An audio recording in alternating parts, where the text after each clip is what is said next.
Was in Wally World today. You know I cannot skip over the clearance aisle, but I came across this right here, peel and stick flooring. Y'all, check this out. Check out the price.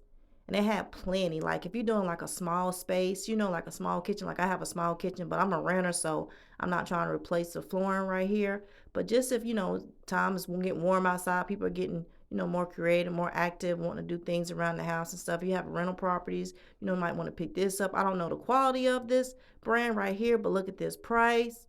And look, they have several packs of these particular patterns and everything. So look at this, y'all. Y'all can't beat this. You might could do like a small like patio area, screened in porch area, like I said, like a small bathroom, maybe a small kitchen area. You know what I'm saying? Something you can do do yourself. This is stealing. I mean, I'm sorry, not stealing, pick, peel and stick.